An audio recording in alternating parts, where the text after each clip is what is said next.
اللهم صل على محمد وعلى آل محمد كما صليت على إبراهيم وعلى آل إبراهيم إنك حميد مجيد. اللهم بارك على محمد وعلى آل محمد كما باركت على إبراهيم وعلى آل إبراهيم إنك حميد مجيد. السلام علیکم ورحمۃ اللہ وبرکاتہ۔ تو آئیے دعا اور درود کے ساتھ اب کلاس کا آغاز کرتے ہیں۔ نحمدہ و نصلی علی رسولہ الکریم، اما بعد، فاعوذ باللہ من الشیطان الرجیم، بسم اللہ الرحمن الرحیم، اللہم صلی وسلم وبارک علی نبینا محمد صلی اللہ علیہ وسلم۔ سنت کی اہمیت۔ حضرت عمران بن حسین رضی اللہ تعالیٰ عنہ سے روایت ہے کہ رسول اللہ صلی اللہ علیہ وسلم نے فرمایا، حیا تو ساری بھلائی ہے، یا آپ نے فرمایا حیا مکمل بھلائی ہے۔ تو شیر ابن کعب نے کہا، ہم نے بعض کتابوں میں یا دانائی کی باتوں میں پڑھا ہے کہ حیا تو ایک قسم ہے، ایک قسم تو اللہ کے حضور سکینت اور وقار ہے، جبکہ دوسری قسم بوداپن اور کمزوری ہے۔ یہ سن کر صحابی رسول صلی اللہ علیہ وسلم حضرت عمران کو سخت غصہ آیا، آنکھیں سرخ ہو گئیں اور فرمایا کہ میں تمہارے سامنے حدیث رسول صلی اللہ علیہ وسلم بیان کر رہا ہوں اور تو اس کے خلاف بات کر رہا ہے۔ راوی کہتے ہیں حضرت عمران نے پھر حدیث پڑھ کر سنائی۔ ادھر بشیر ابن کعب نے پھر وہی بات دہرا دی تو حضرت عمران غضبناک ہو گئے اور ان کو سزا دینے کا فیصلہ کیا۔ ہم سب نے کہا، اے اوا نجید، یہ حضرت عمران کی کنیت ہے، بشیر ہمارا ہی مسلمان ساتھی ہے، اسے معاف کر دیے، اس میں کوئی منافقت یا کفر والی بات نہیں ہے۔ اسے مسلم نے روایت کیا ہے۔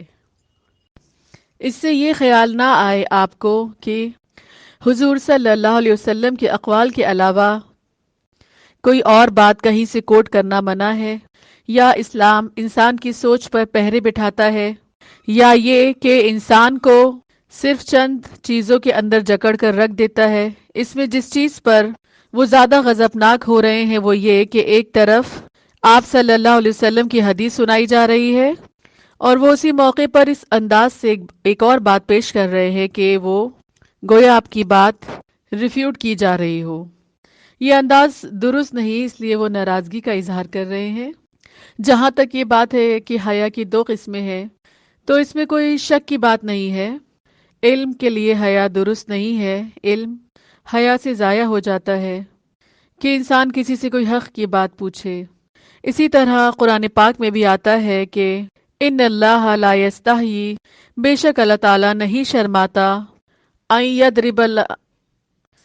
یضرب مثلا ما بعودۃ ما فوقہا فما فوقہا، لیکن جس چیز نے ان کو ناراض کیا یا جو چیز انہیں تکلیف دے رہی تھی، وہ کیا کہ جس وقت آپ کی حدیث سنائی جا رہی ہو اس وقت آپ کے مقابلے میں کسی اور کی بات اس سے بڑھ کر بیان کی جا رہی ہو، کیونکہ آپ کا مرتبہ اور مقام اور آپ کو دی جانے والی حکمت کا سورس بہت بلند ہے، اس لیے آپ کی بات کو بیان کرنے کا بھی ایک ادب ہے اور سننے کا بھی ایک ادب ہے۔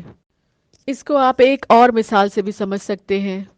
مثلاً آپ کی والدہ کہتی ہیں کہ مجھے پانی لا کے دو، اب اس میں آپ زیادہ سے زیادہ یہ تو پوچھ سکتے ہیں کہ ٹھنڈا یا گرم، لیکن اگر اس وقت آپ یہ کہنا شروع کر دیں کہ پانی پینے کا کیا فائدہ، آپ تو ہر وقت ہی پانی پیتی رہتی ہیں، یا اسی کی قسم کی کوئی اور بات، تو خواہ وہ پانی پینا والدہ کے لیے نقصان دہ کیوں نہ ہو، لیکن اس انداز میں بات کرنا یہ ایک گستاخی شمار ہوگا۔ مان لیجئے کہ اگر آپ کو روکنا ہی ہے ان کو پانی پینے سے، یا پانی پینا ان کے لیے نقصان دہ ہے، تو یہ بات آپ کو ان سے ایک اچھے انداز میں کہنا چاہیے اور اس کا ایک احترام ہونا چاہیے۔ مثلاً کہ ایک بچے سے بات کرنے کے انداز میں اور ایک بڑے کے بات کرنے کے انداز میں فرق ہونا چاہیے۔ جیسے کہ کوئی بچے سے آپ کوئی چیز روکتے ہیں کہ یہ نہیں کھاؤ، لیکن اگر اسی انداز میں آپ اپنی ماں سے بات کریں تو وہ سٹائل غلط ہوگا، چاہے آپ کی بات درست ہی کیوں نہ ہو۔ تو ایک درست بات بھی اگر غلط طریقے سے کہی جائے تو اس کا ایفیکٹ غلط ہوتا ہے، اور وہ چیز دوسرے کو آفینڈ کرنے کا سبب بنتی ہے۔ کبھی بھی کسی چیز کو جسٹیفائی کرنے کے لیے یہ کہنا کافی نہیں ہے کہ میں بات تو صحیح کہہ رہا ہوں۔ مثلاً جب ہم کسی کی غیبت کرتے ہیں تو وہ بھی ہم سچ بول رہے ہوتے ہیں، صحیح بات ہوتی ہے جو ہم اس کے پیچھے بیان کر رہے ہوتے ہیں۔ غیبت مینس کسی کی ایبسنس میں کوئی بات اس انداز سے کہنا کہ وہ اس کو ناگوار گزرے، تو یہ غیبت ہوتی ہے۔ ذکر کا اخاکا بما یکرہ، عربی میں ڈیفینیشن یہی ہوتی ہے غیبت کی، بما یکرہ، ذکر کا اخاکا بما یکرہ۔ ذکر کا کیا معنی ہے؟ تمہارا ذکر کرنا، اخاکا اپنے بھائی کے بارے میں، بما یکرہ اس طریقے سے جو اس کو پسند نہیں، حالانکہ بات بالکل سچ ہے۔ تو جس طرح ایک سچی بات جب کسی کی ایبسنس میں اس طرح کہی جائے کہ آپ اس کے سامنے کریں تو اس کو ناپسند آئے، تو اس کی ایبسنس میں بھی اس کو کرنا اللہ کے نزدیک ناپسندیدہ ہے۔ اور کتنا ناپسندیدہ ہے معلوم ہے آپ کو؟ قرآن پاک میں آتا ہے، کیا تم میں سے کوئی پسند کرتا ہے کہ اپنے بھائی کا گوشت کھائے جبکہ وہ مر چکا ہو، جبکہ وہ میت ہو؟ اپنے مردہ بھائی کا گوشت کھانا پسند کرو گے؟ اتنی کبھی چیز بتائی گئی، کیا غیبت، حالانکہ وہ کیا ہے؟ سچ ہے۔ تو اس سے کیا مراد ہے؟ اس سے مراد یہ ہے کہ جب کوئی شخص ایک آیت سنا رہا ہو یا کوئی حدیث سنا رہا ہو، سورہ الحجرات آیت نمبر 1، اے لوگو جو ایمان لائے ہو، نہ تم آگے بڑھو اللہ سے اور اس کے رسول سے، اور ڈرو اللہ سے، ڈرو بے شک اللہ سننے والا اور جاننے والا ہے۔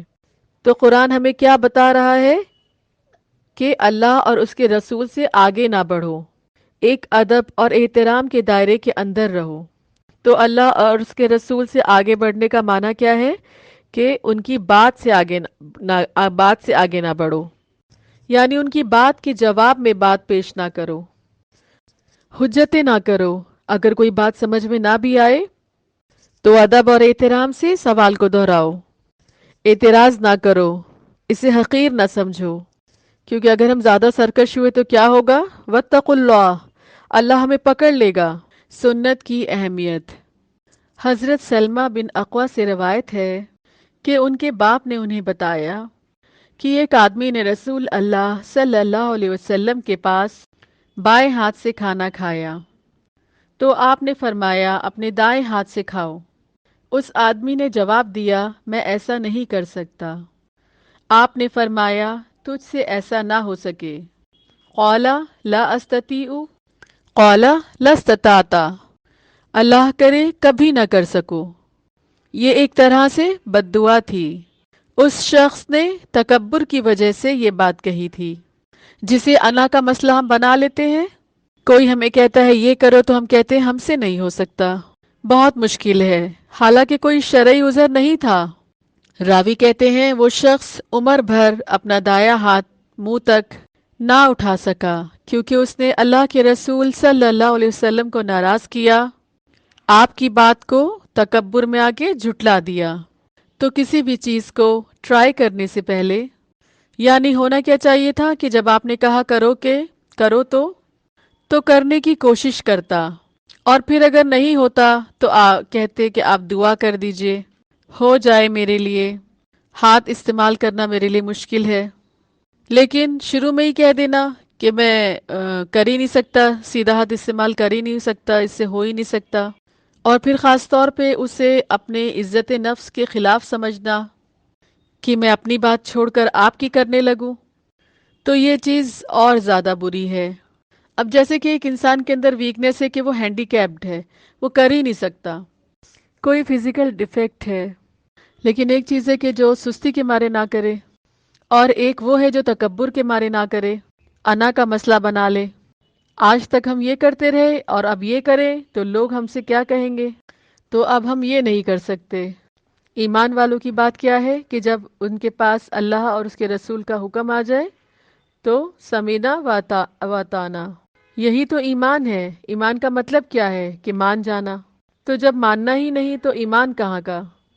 یہ بات قابل غور ہے کہ اللہ تعالیٰ نے ہمیں امت محمدیہ میں پیدا کیا۔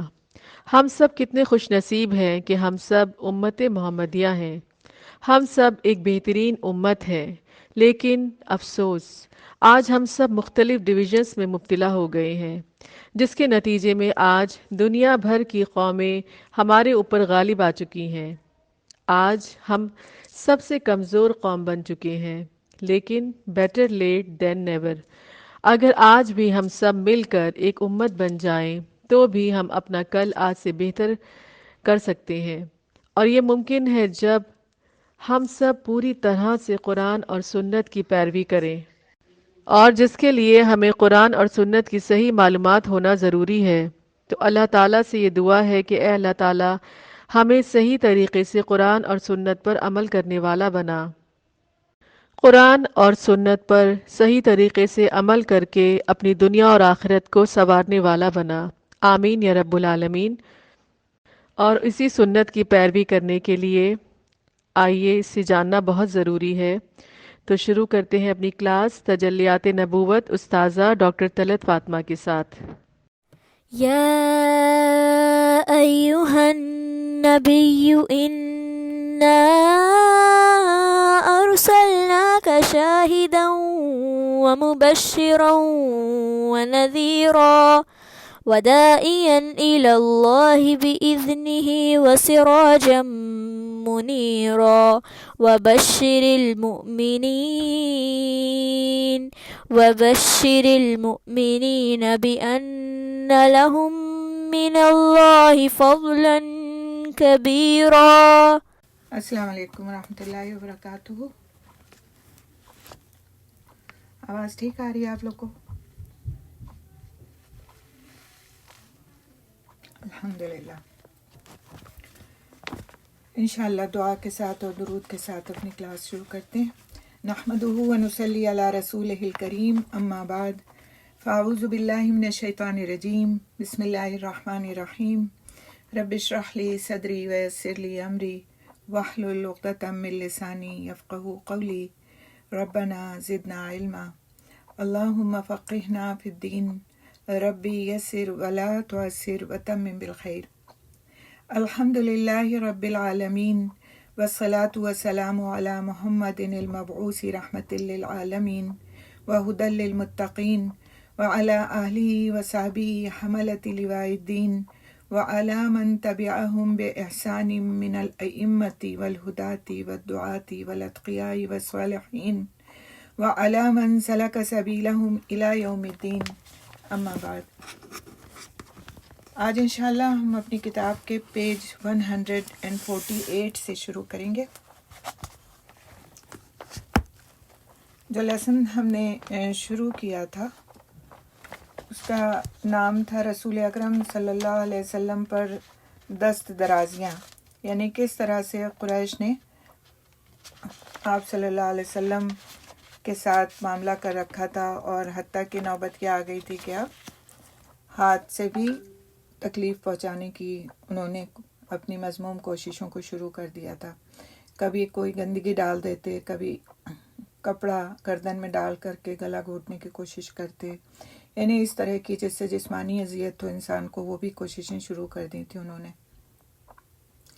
اور ایسے ہی موقع پر اللہ سبحانہ تعالیٰ نے اپنے دین کی مضبوطی کے لیے حضرت حمزہ رضی اللہ تعالیٰ عنہ اور ان کے 3 دن کے بعد ہی حضرت عمر رضی اللہ تعالیٰ عنہ کو اسلام میں داخل ہونے کی توفیق عطا فرمائی، اور ان دونوں حضرات کے مسلمان ہونے سے مسلمانوں کو بہت زیادہ قوت کا احساس ہوا، کیونکہ یہ دونوں حضرات نہ صرف جسمانی طور پر بلکہ اور دوسرے طریقوں سے بھی قوم کے مضبوط ترین افراد میں شمار ہوتے تھے۔ تو اب جب یہ ہو گیا کہ ان دونوں کی وجہ سے دین کو قوت مل گئی، تو پھر اس وقت کفار نے اور مشرکین نے اور دوسرے کیا کام کرنا شروع کیے اور کس طرح مسلمانوں کو پریشان کرنے کی نئی نئی ترکیبیں سوچنا شروع کی، یہ انشاءاللہ آج ہم پڑھیں گے۔ سائیڈ ہیڈنگ ہے اس لیسن کی پرکشش مرغوبات کی پیشکش، یعنی کہ بہت ہی اب انہوں نے دیکھا کہ نہ ہاتھ پیروں سے مارنے سے کوئی کام چل رہا ہے، نہ گالی گلوچ سے کوئی کام چل رہا ہے، نہ اور کسی طریقے سے یہ لوگ اپنے موقف سے ہٹ رہے ہیں۔ تو اب انہوں نے ان کو کچھ اٹریکٹیو ایسی چیزوں کی طرف متوجہ کرنے کی کوشش کی کہ شاید ان کے لالچ میں آ کر یہ اپنی دعوت کا کام چھوڑ دیں۔ حضرت حمزہ اور حضرت عمر رضی اللہ تعالیٰ عنہ کے مسلمان ہو جانے کے بعد جب مشرکین نے مسلمانوں کی قوت و شوکت دیکھی، یعنی جب ان کو دیکھا کہ اب یہ دونوں حضرات جو مسلمان ہو گئے تو اب ان کو قوت بھی مل گئی ہے اور عزت بھی مل گئی ہے، تو باہم مشورے کے لیے اکٹھا ہوئے تاکہ رسول صلی اللہ علیہ وسلم اور مسلمانوں کے بارے میں مناسب قدم اٹھا سکیں۔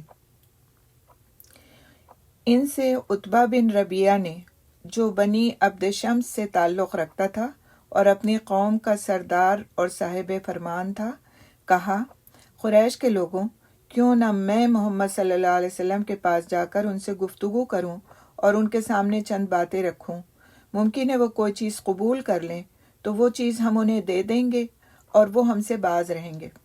لوگوں نے کہا، ٹھیک ہے ابوالولید، آپ جائیے اور ان سے بات کیجیے۔ اس کے بعد عتبہ رسول اللہ صلی اللہ علیہ وسلم کے پاس آیا۔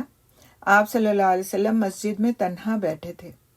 اس نے کہا، بھتیجے، ہماری قوم میں تمہارا جو مرتبہ و مقام ہے وہ تمہیں معلوم ہے۔ تم حسب و نسب کے لحاظ سے ہمارے بہترین آدمی ہو، اور اب تم اپنی قوم کے پاس ایک بڑا معاملہ لے کر آئے ہو جس کی وجہ سے تم نے ان کا شیرازہ بکھیر دیا ہے۔ شیرازہ بکھیر دیا ہے کا مطلب کیا ہے؟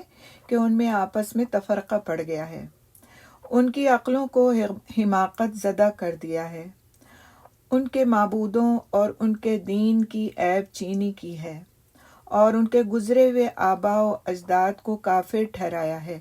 لہٰذا میری بات سنو، میں چند باتوں کی پیشکش کرتا ہوں، ان پر غور کرو، ہو سکتا ہے تم ان میں سے کوئی چیز قبول کر لو۔ یعنی جو کام آپ صلی اللہ علیہ وسلم نے نہیں کیے تھے ان کا اس نے تذکرہ کیا۔ ان کے حساب سے آپ صلی اللہ علیہ وسلم نے تفرقہ ڈال دیا تھا، آپ صلی اللہ علیہ وسلم نے ان کو بیوقوف کہا تھا، آپ صلی اللہ علیہ وسلم نے ان کے آباء و اجداد کو کافر ٹھہرایا تھا۔ تو آپ صلی اللہ علیہ وسلم نے حالانکہ ایسا کوئی کام نہیں کیا تھا، لیکن ان کی دعوت کے نتیجے میں جو کچھ بھی پیش آ رہا تھا وہ اس کا ذمہ دار آپ صلی اللہ علیہ وسلم کو ہی ٹھہراتے تھے۔ تو اس نے کہا کہ میں چند باتوں کی تمہیں پیشکش کرتا ہوں، تمہارے سامنے رکھتا ہوں، ان پر غور کرو، ہو سکتا ہے کہ ان میں سے کوئی چیز تم قبول کر لو۔ مطلب یہ کہ کوئی چیز قبول کر لو اور اپنی اس دعوت سے باز آ جاؤ، اس کام سے باز آ جاؤ۔ تو آپ صلی اللہ علیہ وسلم نے فرمایا، قل یا ابا الولید اسمعوا، ابو الولید کہو میں سنوں گا۔ اس نے کہا، بھتیجے، یہ معاملہ جسے تم لے کر آئے ہو، اگر اس سے تم چاہتے ہو کہ مال حاصل کرو تو ہم تمہارے لیے اتنا مال جمع کیے دیتے ہیں کہ تم ہم میں سب سے زیادہ مالدار ہو جاؤ، اور اگر تم اعزاز اور مرتبہ حاصل کرنا چاہتے ہو تو ہم تمہیں اپنا سردار بنا لیتے ہیں، یہاں تک کہ تمہارے بغیر کسی معاملے کا فیصلہ نہ کریں گے، اور اگر تم چاہتے ہو کہ بادشاہ بن جاؤ تو ہم تمہیں اپنا بادشاہ بنا لیتے ہیں، اور اگر تمہارے اندر خواہش نفس ہے تو قریش کی جو عورت چاہو منتخب کر لو، ہم 10 عورتوں سے تمہاری شادی کیے دیتے ہیں، اور یہ جو تمہارے پاس آتا ہے اگر وہ کوئی جن بھوت ہے، یعنی حضرت جبرائیل علیہ السلام کو کہہ رہے ہیں، اگر وہ کوئی جن بھوت ہے جسے تم دفع نہیں کر سکتے تو ہم تمہارے لیے اس کا علاج فراہم کیے دیتے ہیں، اور اس پر اتنا مال خرچ کرنے کو تیار ہیں کہ تم شفا یاب ہو جاؤ، کیونکہ کبھی کبھی کوئی جن بھوت انسان پر اس قدر غالب آ جاتا ہے کہ اس کا علاج کرانا پڑتا ہے۔ کہ اس نے ہر چیز کی پیشکش کر دی آپ صلی اللہ علیہ وسلم کو، پیسے کی، عہدے کی، عزت کی، عورتوں کی، دوا علاج کی، ہر چیز کی پیشکش کو رکھ دیا کہ کسی پر تو مائل ہو جائیں گے. اور آپ دیکھیں سچویشن دیکھیں کہ آپ صلی اللہ علیہ وسلم بھی تنہا تھے اور وہ خود بھی تنہا آیا تھا. تو آپ صلی اللہ علیہ وسلم خدا نخواستہ اگر آپ کے دل میں ذرہ برابر رائی برابر بھی ان چیزوں کی کوئی چاہت ہوتی تو اس اکیلے وقت کو دیکھ کر اس موقع سے فائدہ اٹھا سکتے تھے، کچھ بھی طلب کر سکتے تھے، اس سے کوئی بھی چیز مانگ سکتے تھے. لیکن آپ صلی اللہ علیہ وسلم تو اللہ کے نبی اور سچے رسول تھے. آپ کے لیے تو ان چیزوں کی کوئی اہمیت ہی نہیں تھی جو اس نے بیان کی تھی. نبی اکرم صلی اللہ علیہ وسلم نے فرمایا او قد فرغت یا ابا الولید، کیا ابو الولید تم اپنی بات کہہ چکے؟ اس نے کہا ہاں. آپ صلی اللہ علیہ وسلم نے فرمایا فاسمع منی، اب میری بات سنو. اس نے کہا ٹھیک ہے سنوں گا. یہاں ہمیں ایک بہت اچھا اصول پتہ چلتا ہے گفتگو کا، کہ اگر کسی بھی شخص سے انسان گفتگو کرنا چاہتا ہے، کوئی آتا ہے اور کہتا ہے آپ میری بات سن لیں، تو پہلے اس کی بات کو صبر و سکون سے سنا جائے، چاہے وہ طبیعت پر کتنی ہی گراں اور ناگوار کیوں نہ ہو رہی ہو. اس کو بیچ میں انٹرپٹ نہیں کیا جائے. یہ ایک گفتگو کا خوبصورت اصول ہے. اور جب ہم نبی صلی اللہ علیہ وسلم کی سیرہ پڑھتے ہیں تو چیزوں اور باتوں کے علاوہ جو انداز آپ صلی اللہ علیہ وسلم نے اپنائے گفتگو کے وقت، کافروں سے معاملات کے وقت، مشرکوں سے منافقوں سے معاملات کے وقت، قیدیوں سے معاملات کے وقت، جو انداز تھا آپ کا بات کرنے کا، مخاطب ہونے کا، ان کو ایک پورا موقع دینے کا، اس سے بھی ہمیں بہت کچھ سیکھنے کو ملتا ہے کہ ہم اپنے اندر سدھار کریں. ہمارا حال یہ ہے کہ اگر کوئی بھی ہماری طبیعت کے خلاف کوئی بات کرتا ہے تو پھر ہم بالکل بھی برداشت نہیں کرتے اور بات کو بیچ میں ہی کاٹ دیتے ہیں کہ یہ کیسے ہو سکتا ہے، آپ یہ کیا بات کر رہے ہیں، یا مذاق میں اڑاتے ہیں اس بات کو، یا پھر اس کو کاٹ دیتے ہیں، یا پھر غصہ شروع کر دیتے ہیں، یا اپنی بیزارگی کا اظہار کر دیتے ہیں. لیکن یہاں پہ آپ دیکھیں کہ رسول اکرم صلی اللہ علیہ وسلم نے جو کچھ اس نے کہا وہ پوری توجہ کے ساتھ سنا. پھر اس سے پوچھا کہ اب آپ اپنی بات کہہ چکے؟ جب اس نے کہا ہاں اب میں اپنی بات کہہ چکا، یعنی میں اب فارغ ہوں، تو پھر آپ صلی اللہ علیہ وسلم نے کہا کہ اب آپ میری بات سنیں. اس نے کہا ٹھیک ہے سنوں گا. اس کے بعد رسول اکرم صلی اللہ علیہ وسلم نے یہ آیات تلاوت فرمائی. بسم اللہ الرحمن الرحیم. حامیم تنزیل من الرحمن الرحیم کتاب فصلت آیاتہ قرآنا عربیا لقوم یعلمون بشیرا ونذیرا فأعرض أكثرهم فهم لا يسمعون وقالوا قلوبنا في أكنة مما تدعونا إليه وفي آذاننا وقر ومن بيننا وبينك حجاب فاعمل إننا عاملون. شروع اللہ کے نام سے جو مہربان اور رحم کرنے والا ہے. حامیم، یہ رحمان و رحیم کی طرف سے نازل کی ہوئی ایسی کتاب ہے جس کی آیتیں کھول کھول کر بیان کر دی گئی ہیں. بزبان عربی قرآن ان لوگوں کے لیے جو علم رکھتے ہیں بشارت دینے والا اور ڈرانے والا ہے. لیکن اکثر لوگوں نے اعراض کیا اور وہ سنتے نہیں.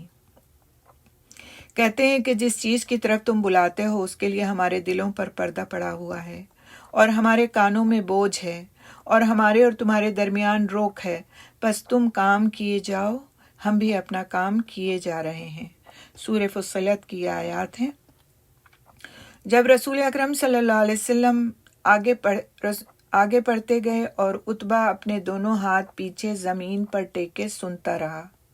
جب آپ صلی اللہ علیہ وسلم اس آیت پر پہنچے فَإِنْ أَعْرَضُوا فَقُلْ أَنذَرْتُكُمْ صَاعِقَةً مِثْلَ صَاعِقَةِ عَادٍ وَثَمُودَ، بس اگر وہ روگردانی کریں تو تم کہہ دو کہ میں تمہیں عاد و سمود کی کڑک جیسی ایک کڑک کے خطرے سے آگاہ کر رہا ہوں. یعنی میں تم لوگوں کو اگر بات نہیں مانو گے، نہیں سنو گے، منہ موڑو گے اس بات سے اور اپنے آپ کی بیزارگی کا اظہار کرو گے، تو میں تمہیں عاد اور سمود قوموں پر جس طرح عذاب آیا تھا اس طرح کی کڑک اور عذاب سے تم کو ڈراتا ہوں. تو عتبہ نے کیا کیا کہ اپنا ہاتھ رسول صلی اللہ علیہ وسلم کے منہ پر رکھ دیا اور اللہ اور قرابت کا واسطہ دے کر کہا کہ ایسا نہ کریں، یعنی ایسا نہ کہیں. اسے ڈر تھا کہ مبادہ یا عذاب آ پڑے. اس نے کہا اتنا کافی ہے. یعنی کہ اور باتوں پر تو توجہ نہیں، اور باتوں کی صداقت پر یقین نہیں، لیکن عذاب کی جب بات آئی تو خوفزدہ ہو گیا۔ پھر رسول اکرم صلی اللہ علیہ وسلم نے آیت سجدہ پر پہنچ کر سجدہ کیا، پھر فرمایا سمیعت یا ابا الولید، ابا الولید تم نے سن لیا؟ اس نے کہا ہاں میں نے سن لیا۔ آپ صلی اللہ علیہ وسلم نے فرمایا فَأَنْتَ وَذَاكَ، اب تم ہو اور وہ ہے۔ عتبہ اٹھا اور سیدھا اپنے ساتھیوں کا رخ کیا۔ انہوں نے آپس میں کہا واللہ عتبہ وہ چہرہ لے کر نہیں آ رہا جو لے کر گیا تھا۔ پھر جب عتبہ ان کے درمیان آ بیٹھا تو انہوں نے کہا ابو الولید پیچھے کی کیا خبر ہے؟ اس نے کہا پیچھے کی خبر یہ ہے کہ میں نے ایک ایسا کلام سنا ہے کہ واللہ میں نے ویسا کلام کبھی نہیں سنا۔ واللہ نہ وہ شعر ہے، نہ جادو، نہ کہانت۔ قریش کے لوگوں میری بات مانو اور اس معاملے کو مجھ پر چھوڑ دو۔ یعنی میری رائے یہ ہے کہ اس شخص کو اس کے حال پر چھوڑ کر الگ تھلگ بیٹھ رہو۔ اللہ کی قسم میں نے اس کا جو قول سنا ہے اس سے زبردست واقعہ رونما ہو کر رہے گا۔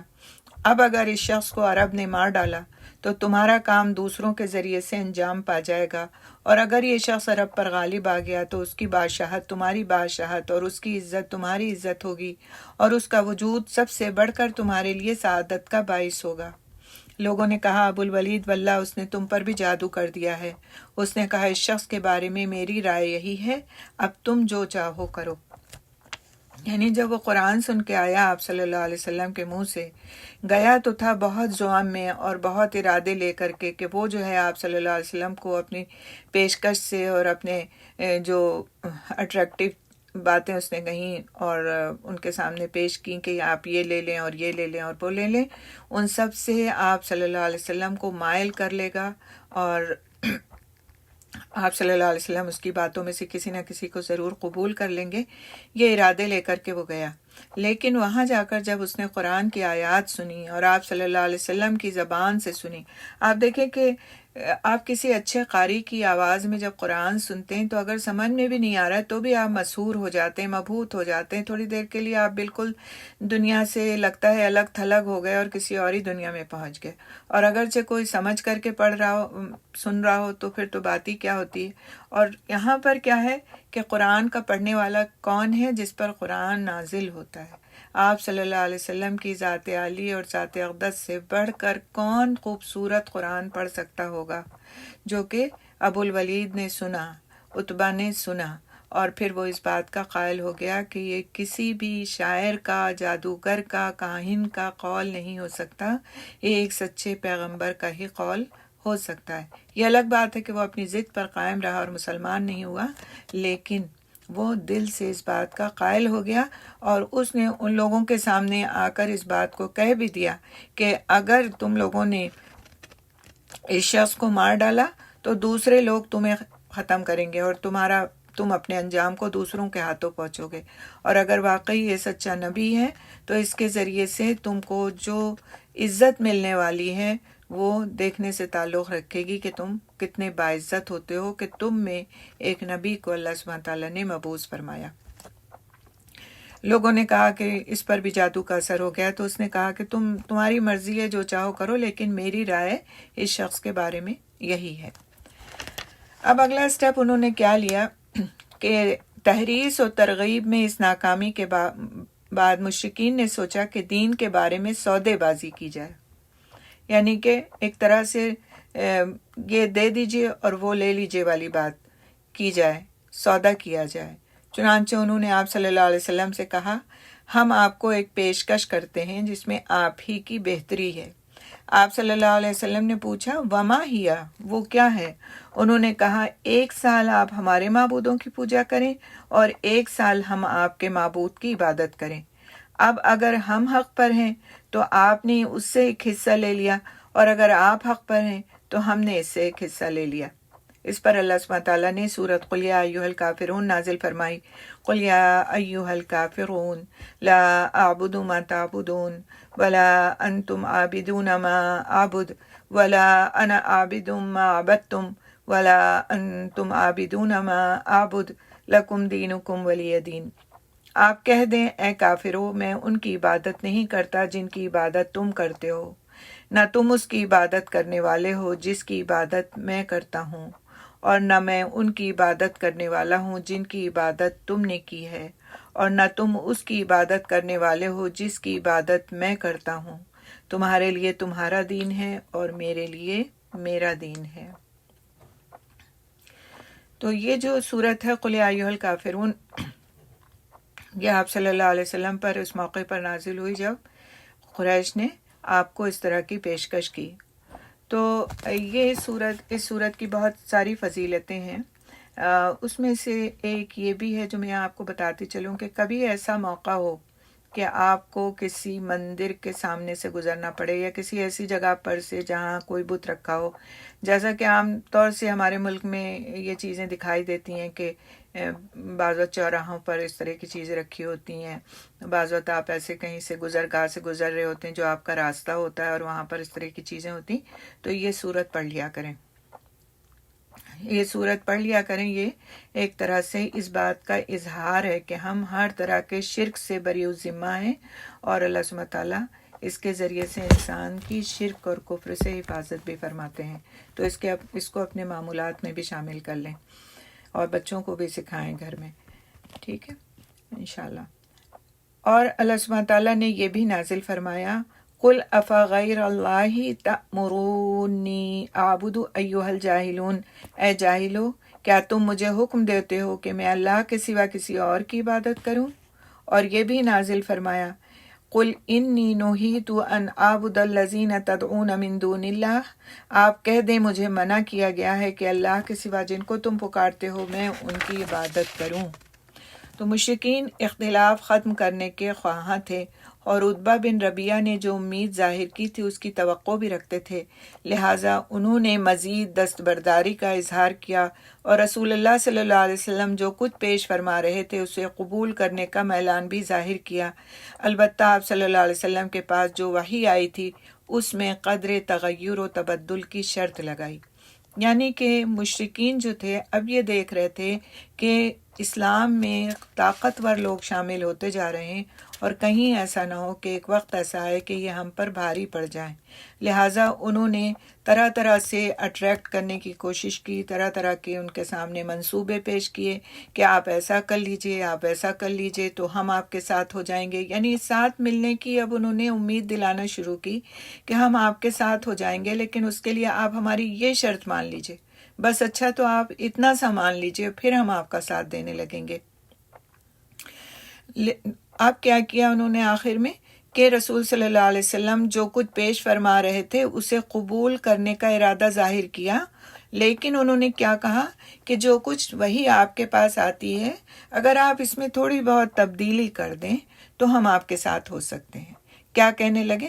ائتی بقرآن غیر ھذا او بدلہ، اس کے بجائے کوئی اور قرآن لائیے یا اس میں تبدیلی کر دیجئے۔ آپ صلی اللہ علیہ وسلم نے فرمایا قل ما یکون لی ان ابدلہ من تلقاء نفسی ان اتبع الا ما یوحی الی انی اخاف ان عصیت ربی عذاب یوم عظیم۔ آپ کہہ دیں مجھے کوئی اختیار نہیں کہ میں اپنی طرف سے اس میں کوئی تبدیلی کروں، میں تو اسی بات کی پیروی کرتا ہوں جس کی وحی میری طرف کی جاتی ہے، اگر میں نے اپنے رب کی نافرمانی کی تو مجھے ایک بڑے دن کے عذاب کا خوف ہے۔ سورۃ یونس کی یہ آیت ہے۔ تو اس طرح سے آپ دیکھیں کہ مختلف طریقے سے وہ اس بات کے پیچھے پڑے ہوئے تھے کہ کس طرح سے اس دین کو یا تو بدل دیا جائے یا مٹا دیا جائے، یا اس دین کے لانے والے کو اپنی طرف طرح طرح کی چیزوں سے مائل کر لیا جائے، لیکن سب کے باوجود اس دین کو ماننے پر تیار نہیں تھے۔ پھر اللہ سبحانہ تعالیٰ نے اس کی سنگینی پر آپ کو متنبہ کیا کہ یہ کتنی غلط بات یہ لوگ کہہ رہے ہیں اور کتنی سخت بات کہہ رہے ہیں، اور نبی صلی اللہ علیہ وسلم کے دل میں جو بعض خیالات گزر رہے تھے ان کا ذکر کرتے ہوئے فرمایا، وہ قرآن حکیم میں آتا ہے وَإِن كَادُوا لَيَفْتِنُونَكَ عَنِ الَّذِي أَوْحَيْنَا إِلَيْكَ لِتَفْتَرِيَ عَلَيْنَا غَيْرَهُ وَإِذًا لَاتَّخَذُوكَ خَلِيلًا وَلَوْلَا أَن ثَبَّتْنَاكَ لَقَدْ كِدتَّ تَرْكَنُ إِلَيْهِمْ شَيْئًا قَلِيلًا۔ اذا لازقناک ضعف الحیات و ضعف الممات ثم لا تجد لک علینا نصیرا۔ اور بے شک قریب تھا کہ یہ لوگ آپ کو اس چیز کے متعلق فتنے میں ڈال دیتے جس کی وحی ہم نے آپ کی طرف کی ہے، اور تب یقیناً یہ لوگ آپ کو گہرا دوست بنا لیتے، اور اگر ہم نے آپ کو ثابت قدم نہ رکھا ہوتا تو آپ ان کی طرف تھوڑا سا جھک گئے ہوتے، لیکن ایسی صورت میں ہم آپ کو زندگی کا دوگنا اور موت کا دوگنا عذاب چکھاتے، پھر آپ اپنے لیے ہمارے برخلاف کسی کو مددگار نہ پاتے۔ یعنی کہ اللہ سبحانہ تعالیٰ نے رسول اکرم صلی اللہ علیہ وسلم کو متنبہ کیا قرآن حکیم میں کہ آپ کو بالکل بھی ان پیشکشوں کے بدلے میں ان کی طرف جھکنا نہیں ہے، مائل نہیں ہونا ہے، اور اگر آپ نے ایسا کیا تو پھر آپ کے لیے دوسرے لوگوں کی بنسبت دگنا عذاب ہوگا۔ سورۃ بنی اسرائیل میں کا یہ سورۃ بنی اسرائیل کی آیات ہیں۔ اس ٹھوس موقف سے مشرکین پر یہ بات واضح ہو گئی کہ نبی صلی اللہ علیہ وسلم واقعی دین کی دعوت دے رہے ہیں، آپ کوئی تاجر نہیں جو قیمت کے بارے میں سودے بازی یا دستبرداری قبول کر لیتا ہے۔ لہٰذا انہوں نے چاہا کہ ایک اور طریقے سے اس بات کو مزید پختہ کر لیں، چنانچہ انہوں نے یہود کے پاس نمائندے بھیجے کہ وہ نبی صلی اللہ علیہ وسلم کے بارے میں ان سے دریافت کریں۔ علماء یہود نے کہا، اس سے 3 باتیں پوچھو، اگر وہ بتا دے تو واقعی نبی مرسل ہے، ورنہ بناوٹی ہے۔ یہود کی جو کتاب تھی اس میں پورے طریقے سے نبی اکرم صلی اللہ علیہ وسلم کی آمد کے بارے میں، ان کی نشانیوں کے بارے میں اور ہر چیز کے بارے میں وضاحت سے بات موجود تھی۔ اسی طرح انجیل میں آپ دیکھیں کہ جب نجاشی کے سامنے اسلام کے بارے میں بتایا گیا تو وہ چونکہ حق پر تھا، اس نے ساری باتوں کو کہا کہ اس سے تنکا بھر بھی ہمارے پاس انجیل میں تذکرہ نہیں ہے حضرت عیسیٰ علیہ السلام کا، جو کچھ کہ تم ہمیں بتا رہے ہو۔ اسی طرح سے وہ جانتے تھے کہ آپ صلی اللہ علیہ وسلم نبی مرسل ہیں، نبی برحق ہیں، رسول ہیں اللہ کے، سب کچھ، لیکن وہ کیا چاہتے تھے کہ خود بھی شک میں مبتلا رہیں اور دوسروں کو بھی شک میں مبتلا رکھیں۔ لہٰذا انہوں نے کیا کہا کہ جاؤ اور جا کر ان سے 3 یہ سوال تم کرنا، اگرچہ وہ ان سوالوں کے جواب دے دیتے ہیں تو اس کا مطلب وہ سچے نبی ہیں، اور اگر نہیں دیتے ہیں تو پھر اس کا مطلب وہ سچے نبی نہیں ہیں۔ کون سی 3 باتیں؟ اس سے چند نوجوانوں کے بارے میں پوچھو جو زمانے اول میں گزر چکے ہیں کہ ان کا کیا واقعہ ہے، کیونکہ ان کا واقعہ بڑا عجیب ہے، اور اس سے ایک گردش کرنے والے آدمی کے متعلق پوچھو جو زمین کے مشرق اور مغرب تک پہنچا تھا کہ اس کی کیا خبر ہے، اور اس سے روح کے بارے میں پوچھو کہ وہ کیا ہے۔ یعنی ان سے 3 سوال کرو۔ 2 سوالوں کے جواب تو اللہ سبحانہ تعالیٰ نے سورہ کہف میں دے دیے ہیں، جو یہ بات پوچھنا چاہ رہے ہیں کہ ان سے ان لوگوں کے بارے میں پوچھو، کہ ان چند نوجوانوں کے بارے میں پوچھو جو بہت پہلے ہو گزرے ہیں، کہ وہ کون تھے، کیا تھے، کس طرح سے ان کا کیا واقعہ ہے۔ یعنی جو اصحاب کہف تھے، کس طرح سے وہ غار میں گئے اور کس طرح سے وہاں پر اللہ سبحانہ تعالیٰ نے ایک مدت تک کے لیے ان کو سلا دیا، اور لوگوں نے یہ سمجھ لیا کہ وہ مر گئے ہیں یا کہیں غائب ہو گئے ہیں، اور پھر اس کے بعد وہ کس طرح اٹھے اور کس طرح دوبارہ ان کی موت واقع ہوئی، ان کے بارے میں پوچھو۔ یہاں پر اصحاب کہف کی طرف اشارہ ہے۔ دوسرا، ایک گردش کرنے والے آدمی کے متعلق پوچھو، یعنی جو حضرت خضر علیہ السلام کا واقعہ سورہ کہف میں ہی آتا ہے، ان کے متعلق پوچھو۔ تیسرا جو انہوں نے پوچھا وہ روح کے بارے میں سوال تھا، اور جو کہ دوسری سورت اسراء میں اللہ سبحانہ تعالیٰ نے اس کا جواب عطا فرمایا۔ چنانچہ سرداران قریش نے رسول صلی اللہ علیہ وسلم کے سامنے یہ سوالات رکھے۔ جواب میں سورہ کہف نازل ہوئی جس میں ان جوانوں کا واقعہ بیان کیا گیا ہے، اور وہ اصحاب کہف ہیں، اور اس گردش کرنے والے آدمی کا واقعہ بیان کیا گیا ہے، اور وہ ذوالقرنین ہیں۔ یہاں پر حضرت خضر علیہ السلام نہیں بلکہ ذوالقرنین کا واقعہ ہے وہ جو بیان کیا گیا ہے قرآن میں، جو ایک جگہ سے دوسری جگہ، مشرق سے اور مغرب تک جایا کرتے تھے۔ حضرت خضر علیہ السلام کا واقعہ حضرت موسیٰ علیہ السلام کے ساتھ ہے، اور ان کو بھی حضرت موسیٰ علیہ السلام نے اس وقت میں ڈھونڈا تھا جب وہ علم کی اپنی پیاس بجھانا چاہتے تھے اور کچھ مزید علم حاصل کرنا چاہتے تھے، اور اللہ سبحانہ تعالیٰ نے ان کو گائیڈ کیا تھا کہ وہ حضرت خضر علیہ السلام کے ساتھ ملیں اور ان سے اس معاملے میں سیکھیں۔ لیکن یہاں پر مجھ سے تھوڑی سی مسٹیک ہوئی ہے، وہ میں کریکٹ کر دوں کہ وہ ذوالقرنین کا واقعہ ہے جو مشرق اور مغرب تک زمین کے پہنچے تھے، اور اس واقعے کو بھی سورہ کہف میں ہی بیان کیا گیا ہے، ذوالقرنین کے واقعے کو بھی. اور دوسری صورت میں روح کے متعلق سوال کا جواب نازل فرمایا گیا، اور فرمایا گیا وَيَسْأَلُونَكَ عَنِ الرُّوحِ قُلِ الرُّوحُ مِنْ أَمْرِ رَبِّي وَمَا أُوتِيتُم مِّنَ الْعِلْمِ إِلَّا قَلِيلًا. یہ لوگ آپ سے روح کے بارے میں پوچھتے ہیں، آپ صلی اللہ علیہ وسلم کہہ دیں روح میرے رب کے امر سے ہے اور تمہیں علم سے بہت تھوڑا حصہ دیا گیا ہے. یعنی کہ روح کے بارے میں جو تم سوال کرتے ہو تو اس کے بارے میں اللہ سبحانہ تعالیٰ ہی جانتے ہیں، اور اللہ سبحانہ تعالیٰ کے حکم سے ہی انسان کے جسم میں روح آتی ہے، اور اللہ کے حکم سے ہی انسان کے جسم سے روح نکل جاتی ہے، اور تمہیں علم سے بہت تھوڑا حصہ دیا گیا ہے. یہ امتحان اس بات پر قریش کے مطمئن ہونے کے لیے کافی تھا کہ محمد صلی اللہ علیہ وسلم واقعی رسول برحق ہیں، بشرط یہ کہ وہ حق چاہتے، لیکن ان ظالموں نے کفر کی ہی راہ اپنائی. یعنی سب کچھ معلوم ہونے کے بعد، اپنے سارے سوالوں کے جواب حاصل کرنے کے بعد بھی ان لوگوں نے کفر کا راستہ ہی اپنایا. ایسا محسوس ہوتا ہے کہ جب ان پر حقائق واضح ہو گئے اور حق کھل گیا تو انہوں نے کچھ لچک ظاہر کی. چنانچہ انہوں نے نبی صلی اللہ علیہ وسلم کی بات سننے پر آمادگی کا اظہار کیا اور یہ بھی ظاہر کیا کہ ممکن ہے وہ اسے مان لیں اور قبول کر لیں. لیکن اب یہاں پر کیا کیا انہوں نے؟ ایک شرط لگائی. ایسا لگا کہ گویا کہ اب ان کو سوالوں کے جواب بھی مل گئے ہیں، وہ مطمئن ہو گئے ہیں، اب سب کچھ ہو گیا تو ہو سکتا ہے مان لیں. تو کیا کیا انہوں نے؟ ایک شرط لگائی. اور شرط کیا لگائی؟ کہ ان کے لیے مخصوص مجلس ہو جس میں کمزور مسلمان حاضر نہ ہوں، یعنی وہ غلام اور مساکین وہاں نہ آئیں جو پہلے مسلمان ہو چکے تھے.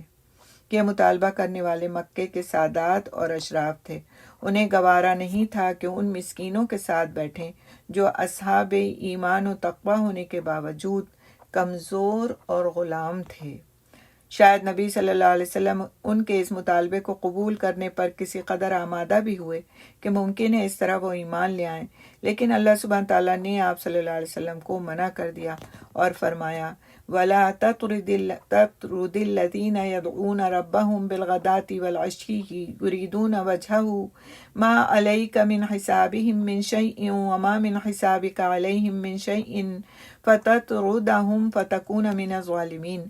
جو لوگ اپنے رب کی مرضی چاہتے ہوئے اسے صبح و شام پکارتے ہیں، آپ انہیں اپنی مجلس سے نہ ہٹائیں. آپ پر ان کا کوئی حساب نہیں اور ان پر آپ کا کوئی حساب نہیں.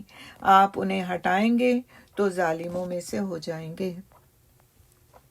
یعنی آپ صلی اللہ علیہ وسلم کے دل میں اس بات کا خیال آیا کہ یہ اپنی آمادگی ظاہر کرنا چاہتے ہیں، اور سب سے بڑا جو احساس تھا آپ صلی اللہ علیہ وسلم کو وہ اس بات کا کہ ہو سکتا ہے اسی طرح سے یہ دین کی طرف رغبت کریں اور مسلمان ہو جائیں.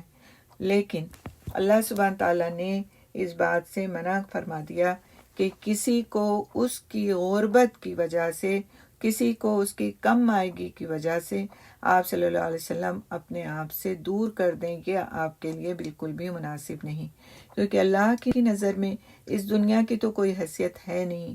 جو کچھ حیثیت ہے وہ ایمان اور تقوی کی ہے، اور وہ مسلمان جو بالکل سابقون الاولون میں سے ہیں، جو بالکل آپ صلی اللہ علیہ وسلم پر اس وقت ایمان لائے جبکہ اسلام بہت ہی زیادہ قسم و پرسی کی حالت میں تھا، بہت زیادہ ارلی اسٹیج میں تھا. انہوں نے تکلیفیں اٹھائیں، اذیتیں جھیلیں، غربت اٹھائی، اپنا گھر بار سب کچھ خاندان تک انہوں نے تج دینے پر اپنے اسلام لانے کو ترجیح دی. تو ایسے لوگ، ایسی قربانیوں والے لوگوں کو صرف مکے کے بڑے لوگوں کی ایک خواہش پر کہ ہم آپ کی مجلس میں اس وقت آئیں گے جب آپ ان لوگوں کو اپنے سے علیحدہ کر دیں گے، اللہ سبحانہ تعالیٰ نے بالکل پسند نہیں فرمایا اور قرآن میں ان کے لیے آیات نازل فرما دی. تو اس میں ہمارے لیے بھی بہت بڑا سبق ہے کہ کسی بھی شخص کو اس کے ظاہری حال حلیے کو دیکھ کر کے، اس کو اس طور پر دیکھ کر کے کہ دنیاوی اعتبار سے وہ کمتر اور کمزور ہے، کبھی حقیر نہ سمجھیں، کبھی یہ نہ سمجھیں کہ یہ تقوی کے اعتبار سے بھی کمتر ہوگا۔ بسا اوقات بہت سارے ایسے لوگ ہیں جو اپنی کم ملنے والی دنیا اور اپنی کم حیثیتی کے باوجود تقوی میں اتنے آگے ہوتے ہیں کہ ان کا مقابلہ بڑے بڑے امراء اپنی دنیاوی نعمتوں کے باوجود نہیں کر سکتے، اور اللہ سبحانہ تعالیٰ کے ہاں تو جو ان کا مقام ہوگا وہ ہوگا، یعنی فقراء اور مساکین امراء سے کئی 100 سال پہلے جنت میں داخل کر دیے جائیں گے، کیونکہ ان کا حساب ہی اتنا کم ہوگا، ان کے پاس حساب دینے کے لیے ہوگا ہی نہیں کچھ، جبکہ باقی لوگوں کے پاس جب تک ان کا پورا حساب و کتاب نہیں ہو جائے گا ان کو پھر ان کا فیصلہ نہیں کیا جائے گا۔ تو کسی کو بھی ظاہراً یہ دیکھ کر کے کہ اس کے پاس کچھ بھی نہیں ہے، اس کو کمتر اور کم حیثیت نہیں سمجھنا چاہیے، اور نہ دین کے حساب سے اس کو ان باتوں سے دور رکھنا چاہیے جو ہم اپنے جیسے بہت سے ساتھیوں کو بتانا سمجھتے ہیں کہ ہمارا فرض ہے۔ لیکن اگر ہم ذرا سا غور کریں اس بات پر کہ کیا ہمارے گھر میں جو کام کرنے والے لوگ آتے ہیں، ماسی آتی ہیں یا پھر اور کوئی کسی بھی طرح سے کسی بھی سطح پر کوئی کام کرنے والا آتا ہے، ہمیں ان کے دین کی اتنی فکر ہوتی ہے؟ ہمیں ان کی نمازوں کے اوقات کی اتنی فکر ہوتی ہے جتنی ہمیں اپنے ساتھیوں کی اور اپنے گھر والوں کی ہوتی ہے، جتنی ہمیں اپنے بچوں اور اپنے رشتہ داروں کی ہوتی ہے، جتنی ہمیں اپنے حلقہ احباب کی ہوتی ہے؟ کیا ہمیں ان غربا کی اتنی فکر ہوتی ہے کہ ہم ایک وقت لے کر کے ان کو بیٹھیں، ان کو پیار محبت سے کلمہ سکھا دیں، صحیح کلمہ پڑھنا، صحیح نماز پڑھنا، ان کو احساس دلائیں کہ آپ کو نماز پڑھنی ہے، آپ کو اپنے کپڑے پاک صاف رکھنے ہیں، آپ کو جب نماز کا وقت آتا ہے تو نماز کے لیے کھڑا ہونا ہے، آپ بے شک میرے ساتھ کھڑی ہو جائیں، آپ ان کو ہمت دلائیں کہ آپ یہ کام آپ کو بھی کرنا ہے۔ آپ غریب ہونے کے ناطے اللہ سبحانہ تعالیٰ کے یہاں اس بات سے، اس سوال سے نہیں بچ پائیں گی کہ آپ کو نماز پڑھنے کا وقت نہیں ملتا تھا۔ آپ ان کو وقت دیں، یہ آپ کی نماز کا وقت ہے، آپ نماز پڑھ لیں پھر یہ کام کیجیے گا۔ آپ سہولت دیں، اس سہولت کی بنیاد پر آپ کی نماز ہو سکتا ہے اللہ کے یہاں مقبول ہو جائے، آپ کو اپنی نمازوں کا خشوع اور خضوع نصیب ہو جائے۔ وہ جو کہ نہیں مل رہا، دل سخت ہوا چلا جاتا ہے اور ہم کہتے ہیں کہ پتہ نہیں کیا بات ہے جو ہماری نمازوں میں ہمارا دل نہیں لگتا۔ دوسرے کو جو چیز آپ دیں گے، اللہ سبحانہ تعالیٰ کا وعدہ ہے کہ وہ چیز آپ کو اللہ سبحانہ تعالیٰ اس دنیا میں تو عطا فرمائیں گے ہی، اس دنیا میں اس کا جانے کتنا بڑا اجر ملنے والا ہے۔ اپنی نمازیں اچھی اگر نہیں ہو رہی، دوسروں کی نمازیں اچھی کرنے کی فکر کریں۔ اپنی نمازوں کا وقت نہیں مل رہا، دوسروں کو نمازوں کا وقت دینے کی فکر کریں۔ جو آپ کے ماتحت ہیں ان کا سوال ہوگا کہ ان ماتحتوں کے لیے آپ نے کیا کیا؟ کوئی یہ جانور تو نہیں تھے، یہ بھی انسان تھے آپ کے جیسے ہی۔ اللہ کے ہاں ان کی ہر اس شخص کی پوچھ جو ہمارے ماتحت ہے ہم سے کی جانے والی ہے۔ اللہ تعالیٰ اس حساب سے ہم سب کو محفوظ رکھے۔ تو ہمارے ماتحتوں میں ہم سمجھتے ہیں صرف کہ ہمارے بچے یا ہم سے چھوٹے لوگ آتے ہیں، ہمارے ماتحتوں میں وہ سب آتے ہیں جو ہمارے انڈر کسی بھی طرح کا کام کرتے ہیں، ہماری خدمت کرتے ہیں، ہماری نظر کرم کے محتاج رہتے ہیں۔ ان کی بھی فکر کرنے کی ضرورت ہے، کیونکہ ان کی فکر کرنے والے لوگ بہت کم ہیں اس دنیا میں۔ ان کے پاس وہ اپنے آپ کو اس لائق ہی نہیں سمجھتے کہ وہ ہماری محفل میں بیٹھ کر کوئی اللہ کی رسول کی دین کی بات کو سن سکیں، سمجھ سکیں، سیکھ سکیں۔ لیکن اس وقت میں ہمارا فرض اور بڑھ جاتا ہے ان کو محبت دلانے کا، ان کاموں کے لیے ان کی توجہ کو اس طرف مبذول کرنے کا۔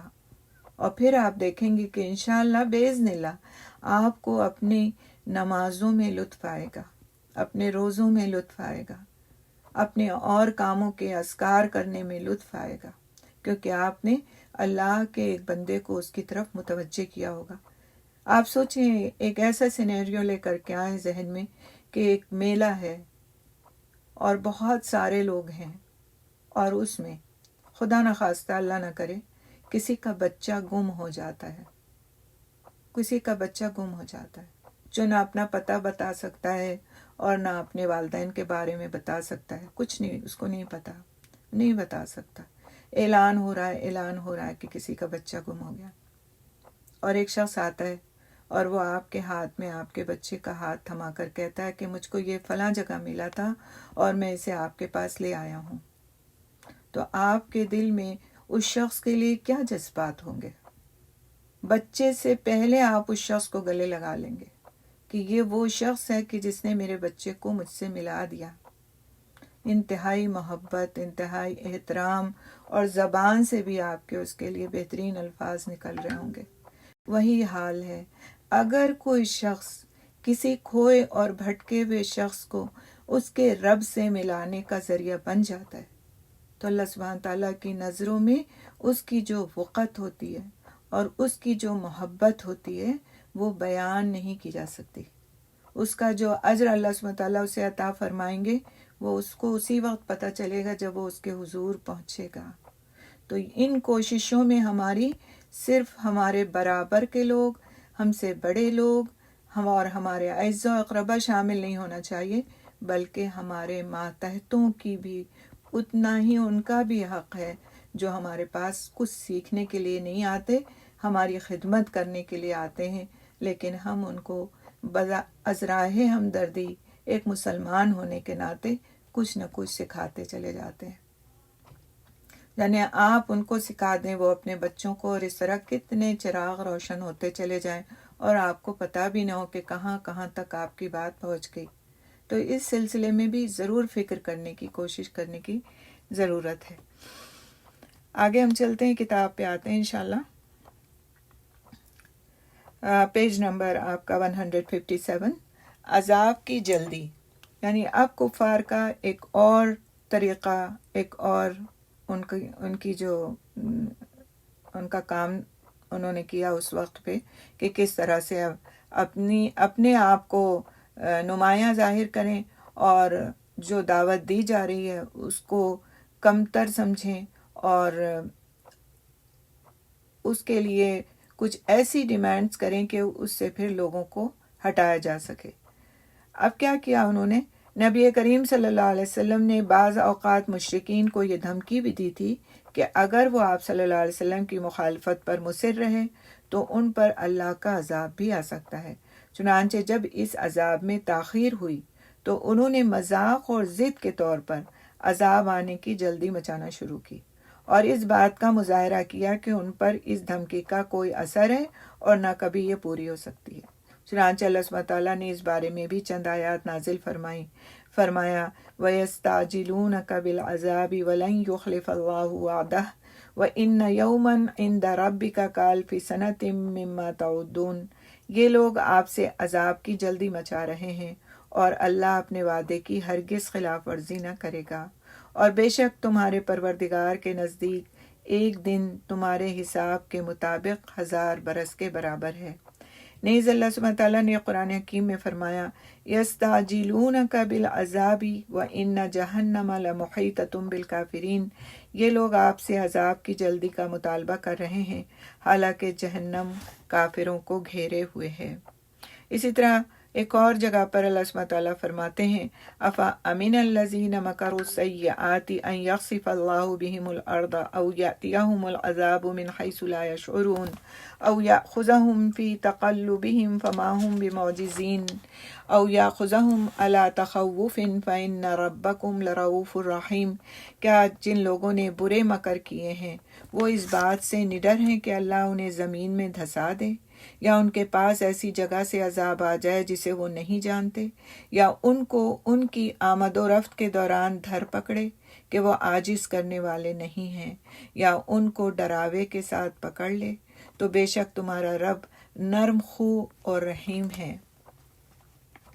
مشرکین کا ایک مخاصمتی حربہ یہ بھی تھا. مخاصمتی کا مطلب کیا ہے؟ جھگڑے والا، کہ وہ اناد کے طور پر یعنی دشمنی کے طور پر اور عاجز کرنے کی غرض سے معجزات اور خرق عادت نشانیاں طلب کرتے تھے. معجزات یعنی میریکلز، اور خرق عادت کا مطلب کیا ہے کہ جو چیزیں بالکل بھی انسان کے بس میں نہ ہوں، انسان کے بس سے باہر ہوں، اس طرح کی نشانیاں آپ صلی اللہ علیہ وسلم سے طلب کرتے تھے۔ اللہ سبحانہ تعالیٰ نے اس بارے میں وحی نازل کر کے اپنی سنت بیان کر دی اور ان کی حجت کا خاتمہ کر دیا۔ تو انشاءاللہ آگے کے صفحات میں ان کا بھی تذکرہ آئے گا۔ یہ وہ طرح طرح کی کوششیں تھیں جن کے ذریعے سے مشرکین نے نبی صلی اللہ علیہ وسلم کی رسالت اور دعوت کا مقابلہ کیا اور ان سب کو پہلو بپہلو آزمایا۔ وہ ایک حالت سے دوسری حالت اور ایک دور سے دوسرے دور کی طرف پلٹتے رہتے تھے، سختی سے نرمی کی طرف تو نرمی سے سختی کی طرف، جھگڑے سے سودے بازی کی طرف تو سودے بازی سے جھگڑے کی طرف، ترغیب سے ترغیب کی طرف تو ترغیب سے تخفیف کی طرف۔ وہ بھڑکتے پھر ڈھیلے پڑ جاتے، حجت بازی کرتے پھر رواداری برتتے، خم ٹھونک کر للکارتے پھر کچھ لو کچھ دو پر اتر آتے، دھمکیاں دیتے پھر مرغوبات پیش کرتے، گویا وہ ایک قدم آگے بڑھتے ایک قدم پیچھے ہٹتے۔ انہیں قرار تھا نہ وہ فرار پسند کرتے تھے۔ ان سب کا مقصد یہ تھا ایم یہ تھا کہ اسلام کی دعوت روک دی جائے اور کفر کا بکھرا ہوا شیرازہ پھر سے جڑ جائے، لیکن وہ ساری کوششیں کر کے بھی ناکام اور نامراد ہی رہے۔ اب ان کے سامنے صرف ایک ہی راستہ رہ گیا تھا اور وہ تھی تلوار، لیکن تلوار سے شیرازہ اور زیادہ منتشر ہوتا، یعنی کہ جو چیزیں ایک طرح سے جمی ہوئی تھیں وہ اور بکھر جاتی، بلکہ ایسی خون ریزی شروع ہو سکتی تھی جو ان کی جڑ ہی کاٹ کر رکھ دیتی۔ اس لیے انہیں حیرت تھی کہ وہ کریں تو کیا کریں۔ جہاں تک ابو طالب کا تعلق ہے تو ان کے سامنے جب مشرکین کا یہ مطالبہ آیا کہ وہ نبی صلی اللہ علیہ وسلم کو قتل کرنے کے لیے ان کے حوالے کر دیں، پھر انہیں مشرکین کی نقل و حرکت سے یہ محسوس ہوا کہ وہ آپ صلی اللہ علیہ وسلم کو قتل کرنے کا عزم رکھتے ہیں، مثلا ابو جہل، عقبہ بن ابی معیط اور عمر بن خطاب کے اقدامات، تو انہوں نے بنو ہاشم اور بنو المطلب کو اکٹھا کر کے نبی صلی اللہ علیہ وسلم کی حفاظت کی دعوت دی، جس پر ان کے مسلم و کافر سب نے لبیک کہا اور خانہ کعبہ کے پاس اس کا عہد و پیمان کیا۔ صرف ابو لہب نے اپنی علیحدہ راہ اختیار کی اور ان سے الگ ہو کر قریش کے ساتھ ہو گیا۔ یعنی جو چچا تھے ابو طالب، جب ان کو اس بات کا احساس ہو گیا کہ قریش جو ہیں وہ آپ صلی اللہ علیہ وسلم کے قتل کے در پہ ہیں، تو انہوں نے جو ان کے خاندان کے لوگ تھے بنو ہاشم اور بنو المطلب کے، ان کو اکٹھا کر کے آپ صلی اللہ علیہ وسلم کی حفاظت کا ان سے وعدہ لیا کہ وہ مل کر آپ صلی اللہ علیہ وسلم کی حفاظت کریں گے۔ تو جتنے بھی لوگ ان دونوں خاندانوں کے تھے سب نے وعدہ کیا، چاہے وہ مسلمان تھے چاہے وہ کافر تھے، کہ وہ ابو طالب کی بات مانیں گے اور آپ صلی اللہ علیہ وسلم کی حفاظت کریں گے۔ کیونکہ ان میں قبائلی جو نظام تھا اور جو خاندانی نظام تھا وہ عربوں میں اس طرح کا تھا کہ پھر اگر کوئی شخص کیسا بھی ہوتا لیکن وہ اس خاندان کا ہے تو وہ پھر اس خاندان کی پورے سارے لوگوں کی حمایت اس کو حاصل ہوتی تھی۔ ابھی دیکھیں جب ہم نے حضرت حمزہ رضی اللہ تعالیٰ عنہ کا اسلام لانے کا واقعہ پڑھا تو کیا تھا، اس وقت تو حضرت حمزہ رضی اللہ تعالیٰ عنہ مسلمان نہیں تھے، لیکن جب وہ شہر میں داخل ہوئے اور ایک لونڈی نے ان کو بتایا کہ حضور اکرم صلی اللہ علیہ وسلم کے ساتھ اس طرح سے ابو جہل نے کیا ہے اور گالی دی ہے اور برا بھلا کہا ہے، تو انہوں نے یہ نہیں سوچا کہ میرا بھتیجا جو ہے وہ کس چیز کی دعوت دے رہا ہے، وہ اسلام کی دعوت دے رہا ہے اور میں مسلمان نہیں ہوں، یہ کچھ نہیں سوچا انہوں نے۔ وہ سیدھے جو تھے حضرت حمزہ رضی اللہ تعالیٰ عنہ جا کے ابو جہل کے سر پر سوار ہوئے، اسے مارا بھی اور اسے کہا بھی، پوچھا بھی کہ تم نے ایسا کیا ہے، تو اس نے اپنی غلطی کا اقرار کر لیا۔ تو ان کا جو خاندانی جو ایک نظام تھا وہ بہت ہی زیادہ مضبوط تھا اس معاملے میں کہ خاندان کے کسی فرد کو کوئی دوسرا اٹھ کر کچھ نہیں کہہ سکتا تھا، اور اگر یہ خاندان کسی فرد کی حفاظت کی ذمہ داری لیتا تھا تو پھر وہ حفاظت کرتا تھا، چاہے اس شخص سے ذاتی اس کی کوئی بھی دشمنی کیوں نہ ہو، لیکن بحیثیت خاندان کے فرد ہونے کے اس کی حفاظت ان کی ذمہ داری بن جاتی تھی، جس کے تحت ابو طالب نے بنو ہاشم اور بنو مطلب کو اکٹھا کر کے نبی صلی اللہ علیہ وسلم کی حفاظت کی بات کہی تھی، اور سب نے اس بات کو پہ ایگری کیا تھا کہ وہ کریں گے ایسا۔ ایک اور اگلی چیز یہاں پر پھر پیش آئی جس کے ذریعے سے رسول اکرم صلی اللہ علیہ وسلم اور سارے لوگوں کو خاندان کے تکلیف دی گئی، اذیت دی گئی، اور وہ کیا تھی، مکمل بائیکاٹ۔ مشرکین کی حیرت اور بڑھ گئی کیونکہ ان کی ساری تدبیریں بیکار ثابت ہوئیں اور وہ سمجھ گئے کہ بنو ہاشم اور بنو المطلب خواہ کچھ بھی ہو جائے نبی صلی اللہ علیہ وسلم کی حفاظت کا مصمم عزم کیے ہوئے۔ مصمم عزم کا مطلب کیا ہے؟ پکا ارادہ کیے ہوئے ہیں۔ لہٰذا وہ اس صورتحال پر غور اور اس کے متعلق فیصلہ کرنے کے لیے خیف بنی کنانہ میں جمع ہوئے۔ ایک جگہ کا نام ہے جہاں پر وہ جمع ہوئے اور سر جوڑ کر مشورہ کیا۔ بالا آخر ایک ظالمانہ حل سمجھ میں آ گیا اور اسی پر آپس میں عہد و پیمان کر لیا۔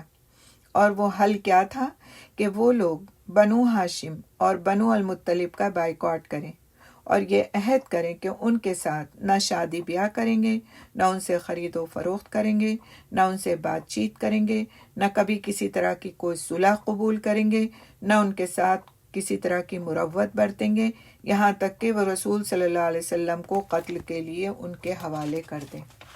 یعنی کہ پورے خاندان کے ساتھ اب وہ اس طرح کا معاملہ کریں گے۔ کس لیے؟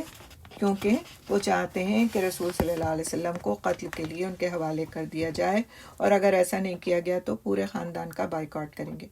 قریش نے اس قرارداد پر باہم عہد و پیمان کیا اور اس کے متعلق ایک صحیفہ لکھ کر خانہ کعبہ کے اندر لٹکا دیا، یعنی ڈاکومنٹ کر دیا اس چیز کو، باقاعدہ ایک ڈاکومنٹ تیار کر کے اس کو خانہ کعبہ میں لٹکا دیا۔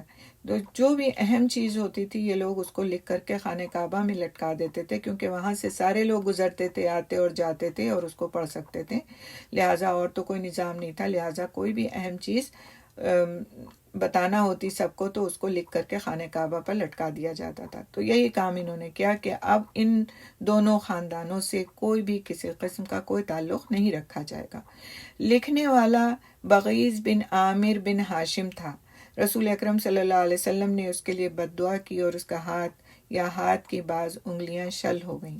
اس کے بعد ابو لہب کو چھوڑ کر سارے بنو ہاشم اور بنو المطلب خواہ مسلم ہو یا کافر شعب ابو طالب میں سمٹ آئے۔ یہ ایک وادی تھی، گھاٹی تھی، تو اس جگہ پر سارے جتنے بھی خاندان کے لوگ تھے بنو ہاشم کے اور بنو مطلب کے، وہ مسلمان تھے یا کافر تھے، سب آ کر کے اسی ایک جگہ پر اکٹھا ہو کر کے انہوں نے رہنا شروع کیا، کیونکہ جب باقی لوگوں سے بائیکاٹ تھا تو پھر ان کے الگ الگ رہنے کا کوئی مطلب نہیں نکلتا تھا، لہٰذا سب اکٹھا ہو کر ایک ہی جگہ پر انہوں نے رہنا شروع کیا۔ اور اس سے ابو لہب الگ تھا کیونکہ اس نے اس معاہدے کے تحت وہ اپنے آپ کو نہیں رکھتا تھا۔ ان کا دانہ پانی بند کر دیا گیا اور تاجروں کو ان کے ساتھ لین دین سے منع کر دیا گیا، چنانچہ یہ لوگ سخت مشقت میں پڑ گئے، یہاں تک کہ درختوں کے پتے اور چمڑے کھائے، فاقوں پر فاقے کیے، حتیٰ کہ عورتوں اور بچوں کے بھوک سے بلکنے کی آوازیں باہر سے سنی جاتی تھیں۔ ان کے پاس کوئی چیز پہنچ نہیں سکتی تھی، اگر پہنچتی بھی تھی تو چھپ چھپا کر۔ چنانچہ حکیم بن حزام اپنی پھوپھی حضرت خدیجہ رضی اللہ تعالیٰ عنہ کے لیے کبھی کبھی گیہوں بھجوا دیتا تھا۔ یہ لوگ گھاٹی سے صرف حرام مہینوں یعنی حرمت والے مہینوں میں ہی باہر نکلتے تھے اور باہر سے آئے ہوئے قافلوں سے کچھ خرید و فروخت کرتے تھے، لیکن اہل مکہ ان کے سامان کی قیمت اس قدر بڑھا کر لگا دیتے تھے کہ یہ لوگ نہ خرید سکیں۔ ادھر رسول صلی اللہ علیہ وسلم ان ساری سختیوں کے باوجود اللہ کی طرف مسلسل دعوت دے رہے تھے، بالخصوص ایام حج میں، جبکہ عرب قبائل ہر چہار جانب سے مکہ آتے تھے۔ تو سبحان اللہ، آپ دیکھیں کہ کوئی ٹیسٹ ایسا نہیں رہا، باقی نہیں رہ گیا تھا جو دیا نہ ہو۔ اب آخری درجے میں بائیکاٹ اور پھر اس کے نتیجے میں بھوک اور اپنوں کو بھوکا دیکھنا، تڑپتے دیکھنا، ان ساری چیزوں کے باوجود آپ صلی اللہ علیہ وسلم اپنی دعوت سے کسی قیمت پر پیچھے نہیں ہٹے۔ ہم اگر یہ ساری چیزیں پڑھتے ہیں تو ہمارے اندر کیا فیلنگ آتی ہے؟ اپنے بارے میں ہم کتنا سوچتے ہیں کہ آج ہم کیا کر رہے ہیں؟ آج ہم کو اپنے گھر کے اندر اپنے آرام دہ زون میں بیٹھ کر کے ہمارے پیارے حبیب صلی اللہ علیہ وسلم کی زندگی کے متعلق پڑھنے کا ایک موقع ملا ہے، اور اس موقع سے بھی ہم فائدہ نہیں اٹھانا چاہتے۔ ہماری خواہش کیا ہوتی ہے کہ ہم کو ریکارڈنگ اگر مل جائے گی تو ہم اسے چلتے پھرتے سن لیں گے. اسے ہم بیٹھ کر سننے کی زحمت اتنا اپنا زندگی کا ایک قیمتی گھنٹہ دے کر کیوں اس کے لیے لگائیں، جبکہ ہم اسے چلتے پھرتے بھی سن سکتے ہیں، اور کسی بھی آرام دہ وقت میں جب ہمارے پاس زندگی کی اور کوئی مصروفیت نہیں ہوگی تو ہم اسے سن لیں گے. ہم ذرا اپنے آپ کو اس بات سے کمپیئر تو کریں کہ اس دین کو ہم تک پہنچانے کے لیے ہمارے پیارے حبیب صلی اللہ علیہ وسلم نے جن کی محبتوں کا دعویٰ کرتے ہماری زبان نہیں تھکتی، ان کی حیات طیبہ کو سننے کے لیے ہمارے پاس ہفتے میں 1 گھنٹہ نہیں نکل پاتا. ہم کس منہ سے شفاعت کا دعویٰ کریں گے کہ اللہ تعالیٰ ہمیں ہمارے نبی کی شفاعت چاہیے؟ ہم کس منہ سے کھڑے ہوں گے ان لوگوں کے سامنے جنہوں نے اپنی زندگیوں میں اتنی بڑی بڑی قربانیاں دیں؟ 1 سال، 1 ہفتہ، 1 مہینے کی بات نہیں تھی. یہ بائیکاٹ 3 سال تک چلا. 3 سال. آپ اپنے آپ کو اس پر 3 گھنٹے کے لیے رکھ لیں کہ آپ سے کوئی کہے ہم 3 گھنٹے آپ سے بات نہیں کریں گے تو ہماری جان پہ بن جاتی کہ کس طرح ہم اس کو منا لیں. 3 گھنٹے، 3 دن اگر کوئی ہمارا دانا پانی بند کر دے تو ہمارا کیا حال ہو جائے. کوئی ہم سے ملے جلے نہیں، ہم سے بات نہ کرے، صرف 3 دن. اور یہ 3 سال صرف آپ صلی اللہ علیہ وسلم کی ذات پر یہ سختی نہیں تھی، بلکہ فیملی کے سارے لوگ سامنے تھے. کوئی رشتے میں کچھ تھا، کوئی کچھ تھا، بیوی تھیں، بچے تھے، چچا تھے، پھوپھیاں تھیں، اور دوسرے لوگ جو بہت قریبی ہوتے ہیں، جن سے خون کے رشتے ناطے ہوتے ہیں، جو ہمیں بہت محبوب ہوتے ہیں، جن کے لیے ہم اپنی ذات پر سختی برداشت کرنا گوارا کر لیتے ہیں. وہ سارے رشتے بھوک سے بلک رہے ہیں، تڑپ رہے ہیں، کھانے کو کچھ نہیں. ان کی آوازیں باہر تک سنائی دے رہی ہیں اس گھاٹی سے. اور ان کو یہ سزا کیوں ملی ہے؟ کیونکہ اللہ کے دین کی تبلیغ کی جا رہی ہے. ان کی فیملی کا ایک شخص دوسروں کے حوالے نہیں کیا جا رہا کہ وہ اسے قتل کر دیں، اور وہ شخص اللہ کے دین کی تبلیغ کر رہا ہے. اللہ ایک ہے، اس کی طرف لوگوں کو متوجہ کر رہا ہے. تو سبحان اللہ. میں تو بعض کبھی تصور آتا ہے نا تو میں سوچتی ہوں کہ ہم ان لوگوں کے سامنے کھڑے کیسے ہوں گے، کس منہ سے کھڑے ہوں گے جنہوں نے اس درجے میں قربانیاں دیں، اور آج ہمارے پاس دینے کے لیے، کہنے کے لیے اس میں سے ایک قربانی ادنا درجے میں بھی تو نہیں ہے جس کو لے کر کے ہم کہیں کہ ہم نے بھی دین کے لیے قربانی دی تھی. تو بہت سوچنے کی بات ہے. سیرہ پڑھتے وقت اپنے دل کے اندر یہ جذبات لے کر کے بیٹھا کریں کہ یہ بھی ہماری ہی طرح کے تو انسان تھے، ان کے بھی تو سینوں میں دل دھڑکتے تھے، ان کے پاس بھی تو جذبات تھے، یا صرف ہم ہی ہیں ایسے کہ ہمارے پاس سب کچھ ہے اور وہ پتھر کے لوگ تھے؟ ایسا نہیں ہے. کوئی 3 برس بعد، اب ہم کتاب پہ آتے ہیں، صحیفہ چاک اور بائیکاٹ ختم. کوئی 3 برس بعد اس ظلم کے خاتمے کا وقت آ گیا.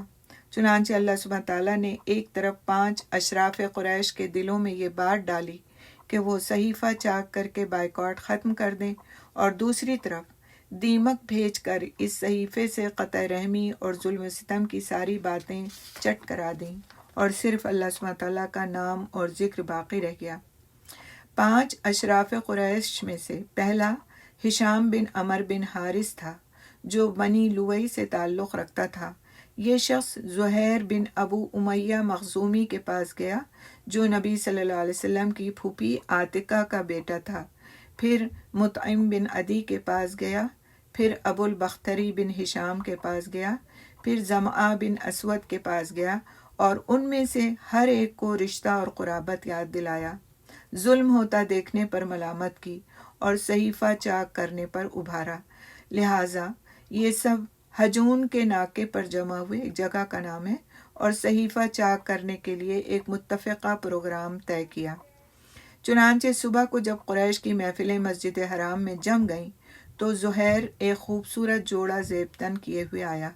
اس نے پہلے بیت اللہ کا طواف کیا، پھر لوگوں سے مخاطب ہو کر بولا، مکے والو، کیا ہم کھانا کھائیں، کپڑے پہنیں اور بنو ہاشم تباہ اور برباد ہوں، نہ وہ بیچ سکیں نہ خرید سکیں؟ واللہ میں بیٹھ نہیں سکتا یہاں تک کہ اس ظالمانہ اور قرابت شکن صحیفے کو چاک کر دیا جائے۔ ابو جہل نے کہا، تم غلط کہتے ہو، واللہ اسے چاک نہیں کیا جا سکتا۔ زما نے کہا، واللہ تم زیادہ غلط کہتے ہو، یہ جب لکھا گیا تھا تب بھی ہم اس کے لکھنے پر راضی نہیں تھے۔ اس پر ابو البختری نے کہا، زمعہ ٹھیک کہتا ہے، اس میں جو کچھ لکھا گیا ہے اس سے ہم راضی ہیں، نہ اسے ماننے کو تیار ہیں۔ اب مطعم بن عدی کی باری تھی، اس نے کہا، تم دونوں ٹھیک کہتے ہو، اور جو اس کے خلاف کہتا ہے غلط کہتا ہے۔ ہم اس صحیفے اور اس میں جو کچھ لکھا گیا ہے اس سے اللہ کے حضور براءت کا اظہار کرتے ہیں، یعنی ہم اب اس میں شامل نہیں ہوں گے جو کچھ بھی اس میں لکھا ہوا ہے۔ پھر ہشام بن عمر نے بھی اس کی ہاں میں ہاں ملائی۔ تو اب یہ جو 5 لوگوں کا ایک گروپ تھا، ان کے دلوں میں بات یہ اللہ نے ہی ڈالی کہ وہ اس ظالمانہ فعل سے دوسروں کو بھی باز کریں اور خود بھی باز آئیں۔ یہ ماجرا دیکھ کر ابو جہل نے کہا، یہ بات رات کو طے کی گئی ہے اور اس کا مشورہ کہیں اور کیا گیا ہے۔ اسی دوران ابو طالب بھی مسجد کے گوشے میں موجود تھے اور یہ بتانے آئے تھے کہ نبی صلی اللہ علیہ وسلم نے انہیں خبر دی ہے کہ اللہ نے ان کے صحیفے پر دیمک مسلط کر دی ہے، جو ظلم و جور اور قطع رحمی کی ساری باتیں اس نے چٹ کر لی ہیں اور صرف اللہ کا ذکر باقی چھوڑا ہے۔ اب اگر وہ جھوٹے ہیں تو ہم تمہارے اور ان کے درمیان سے ہٹ جاتے ہیں، اور اگر سچے ہیں تو تم ہمارے بائیکاٹ اور ظلم سے باز آؤ۔ قریش نے کہا، آپ انصاف کی بات کہہ رہے ہیں۔ ادھر مطعم بن عدی ابو جہل کا جواب دینے کے بعد اٹھا کہ صحیفہ چاک کرے تو کیا دیکھتا ہے کہ واقعی اسے کیڑوں نے کھا لیا ہے، صرف بے اسمک اللہم اور جہاں جہاں اللہ کا نام تھا وہی باقی بچا ہے۔ لہٰذا نبی صلی اللہ علیہ وسلم نے جو خبر دی تھی وہ اللہ کی نشانیوں میں سے ایک نشانی تھی جسے مشرکین نے اپنی آنکھوں سے دیکھا، لیکن وہ اپنی گمراہی کے رویے پر برقرار رہے۔ بہرحال بائیکاٹ ختم ہو گیا اور رسول اکرم صلی اللہ علیہ وسلم اور آپ کے ساتھی گھاٹی سے باہر نکل آئے۔ یعنی اللہ سبحانہ تعالیٰ کا یہ ایک معجزہ تھا کہ اس معاہدے کو دیمک نے کھا لیا ایک طرف، اور صرف اللہ کا ذکر اس میں باقی رہا، اور دوسری طرف قریش کے لوگوں کے دل میں اللہ سبحانہ تعالیٰ نے یہ بات ڈالی کہ وہ ان لوگوں کے اوپر سے ظلم و جور کا معاملہ ختم کریں۔ اور یہ بات آج کے وقت میں ہمارے سامنے آ رہی ہے کہ آپ دیکھیں کہ مسلمانوں پر جو ظلم و ستم ڈھایا جا رہا ہے جن جن جگہوں پر، وہاں پر اللہ سبحانہ تعالیٰ نے اس بظاہر اسلام کے دشمنوں کو کھڑا کر دیا ہے کہ وہ اپنے ہی بھائیوں کے خلاف کھڑے ہو گئے جو ظلم کر رہے ہیں، اور وہ مسلمانوں کی طرفداری کر رہے ہیں کہ ان پر وہ ظلم نہ کیا جائے۔ تو اللہ سبحانہ تعالیٰ جب چاہے اور جس طرح چاہے اور جس کے دل کو پھیرنا چاہے وہ کر سکتا ہے۔ تھوڑا سا رہ گیا ایک صفحہ، اس لیسن کو ہم ختم کریں گے۔ قریش کا وفد ابو طالب کے حضور۔ بائیکاٹ کے خاتمے کے بعد صورتحال معمول پر آ گئی، لیکن ابھی چند ہی مہینے گزرے تھے کہ ابو طالب بیمار پڑ گئے اور بیماری دن بدن بڑھتی اور سخت ہوتی گئی۔ عمر بھی 80 برس سے تجاوز کر چکی تھی، یعنی بڑھ چکی تھی۔ قریش نے محسوس کیا کہ وہ اس مرض سے جانبر نہ ہو سکیں گے، یعنی اس مرض سے شفا یاب نہ ہو سکیں گے، لہٰذا آپس میں مشورے کیے اور طے کیا کہ ابو طالب کے پاس چلیں کہ وہ اپنے بھتیجے کو کسی بات کا پابند کر جائیں اور ہم سے بھی اس کے متعلق عہد لے لیں۔ ہمیں اندیشہ ہے کہ اگر بوڑھا مر گیا اور ہم نے محمد صلی اللہ علیہ وسلم کے ساتھ کچھ کیا تو عرب ہمیں طعنے دیں گے، کہیں گے کہ اسے چھوڑے رکھا، جب اس کا چچا مر گیا تو اس پر چڑھ دوڑے۔ چنانچہ یہ لوگ اٹھے اور ابو طالب کے پاس پہنچے اور ان سے مطالبہ کیا کہ آپ رسول اللہ صلی اللہ علیہ وسلم کو ان کے معبودوں کی مذمت سے روکیں، ادھر ہم لوگ بھی آپ سے اور آپ کے معبود سے دستکش رہیں گے۔ اس پر ابو طالب نے آپ صلی اللہ علیہ وسلم کو بلایا اور لوگوں نے جو بات کہی تھی وہ پیش کی۔ آپ صلی اللہ علیہ وسلم نے فرمایا، یا امی انی اریدہم علی کلمۃ واحدۃ یقولونہا تدین لہم بہا العرب وتؤدی الیہم العجم الجزیہ۔ چچا، میں ان سے صرف ایک بات چاہتا ہوں، جس کے یہ قائل ہو جائیں تو عرب ان کے تابع فرمان بن جائیں اور عجم انہیں جزیہ ادا کریں۔ جزیہ ایک طرح کا ٹیکس تھا، یعنی کہ عرب اگر یہ لوگ یہ بات مان لیں جو میں کہتا ہوں تو عرب جو ہیں وہ ان کے تحت ہو جائیں گے، ان کو اپنا بڑا مان لیں گے، اور عجم یعنی عرب کے علاوہ جو ہیں جو غیر مسلم ہیں وہ اسلامی ایک ٹیکس ہے جزیہ جو عربوں کی حکومت میں مسلمانوں کی حکومت میں غیر مسلم رہتے ہیں وہ ٹیکس ادا کرتے ہیں، لہٰذا اور ان کی حفاظت کی ذمہ داری پھر ان مسلمانوں کی ہوتی ہے جن کے حکومت میں وہ رہتے ہیں۔ تو یہ ایک طرح کا ٹیکس تھا، جزیہ ٹیکس جو لیا جاتا تھا اس دور میں۔ تو یہ بات انہوں نے کہی کہ عجم انہیں جزیہ ادا کریں گے اگر یہ صرف میری ایک بات مان لیں۔ یہ سن کر وہ سٹ پٹا گئے، یعنی وہ لوگ جو یہ مطالبہ لے کر آئے تھے وہ سٹ پٹا گئے، کہنے لگے صرف ایک بات؟ تیرے باپ کے قسم ہم ایسی 10 باتیں ماننے کو تیار ہیں، وہ بات کیا ہے؟ آپ صلی اللہ علیہ وسلم نے فرمایا لا الہ الا اللہ۔ اس پر وہ اپنے کپڑے جھاڑ کر یہ کہتے ہوئے اٹھ گئے اجعل الآلہۃ الہا واحدہ ان ھذا لشیء عجاب، کیا اس نے سارے معبودوں کی جگہ ایک ہی معبود بنا ڈالا؟ یہ تو بڑی عجیب بات ہے۔ یعنی وہ قائل نہیں ہوئے آخر کار اس بات پر جو آپ صلی اللہ علیہ وسلم ان سے چاہتے تھے۔ تو یہیں پر ہم رکتے ہیں، انشاءاللہ تعالیٰ آپ کے کوئی سوالات ہوں گے تو آپ ضرور کر لیجیے گا۔ سبحان اللہ بحمدہ، سبحانک اللہم بحمدک، نشہد ان لا الہ الا انت، نستغفرک نستغفرک نستغفرک نتوب الیک۔